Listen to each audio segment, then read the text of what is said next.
பட்டவர்கள் இப்ப சமயத்து கூட திருச்சியோ ஏதோ ஒரு நகர் நினைக்கிறேன், திருச்சியோ மதுரையோ 17 லட்சம் ரூபாய் பணம் கீழே கிடந்தது. அதை எடுத்துக்கொண்டு அந்த பெண்மணி கொண்டு போய் காவல்துறையில் ஒப்படைக்கிறாங்க.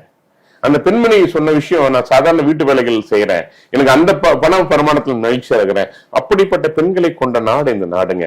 அந்த நாட்டுல பெண்களுக்கு பாதுகாப்பு இல்லையா அப்படிங்கறதா விஷயம். நினைச்சு பாருங்க நீங்க. ஒரு பெண்ணோடு இன்னும் பெற்றோருக்கும் சொல்றேன், தயவு செய்து உங்க பெண்கள் வெளியே தங்கி இருக்காங்க, உங்க மகளோ சொந்தமோ, தயவு செய்து கொஞ்சம் நீங்க கேர் எடுத்துக்கணும். அதை அனுமதி கூடாது. நீங்க அவங்களுக்கு சொல்லணும். நீங்க உங்க சொந்தக்கார வீட்லயோ யாரோ கேர்ல விடுங்க.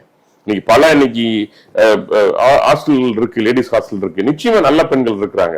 சில சமயம் இது போன்ற பெண்கள் தவறு செய்கின்ற பொழுது அதை நீங்க தான் அந்த பெண்கள் பார்த்துக்கணும். இன்னைக்கு அந்த இடத்துல உண்மைதான், நீங்க அவங்க நம்பிக்கை எப்படி இருப்பாங்க, இந்த அரசு மீது நம்பிக்கை வச்சிருக்காங்க, காவல்துறை மீது நம்பிக்கை வச்சுதான் அந்த பொண்ணு அந்த பையன் அங்க இருந்திருக்காங்க இல்லைங்களா. நமக்கு ஒண்ணும் ஆகாது. எப்படி இருப்பாங்க, காருக்குள்ள சேஃபா உட்காந்துட்டு இருக்கோம்னு வச்சுப்பாங்க. ஆனா காரை கத்தியை கொண்டு போய் கண்ணாடியை உடைச்சு அந்த கூட அந்த நண்பரை மண்டையை உடைச்சு 25 காயங்களை ஏற்படுத்தி அவரை மயக்கமடைய செய்து அந்த பெண்ணை 1.5 கிலோமீட்டர் தூக்கிட்டு போய் பலவந்தப்படுத்திருக்காங்க அப்படின்னா எவ்வளவு தைரியம் வந்திருக்கும் உங்களுக்கு. கண்டிப்பா சார். இது இது அரசு தான்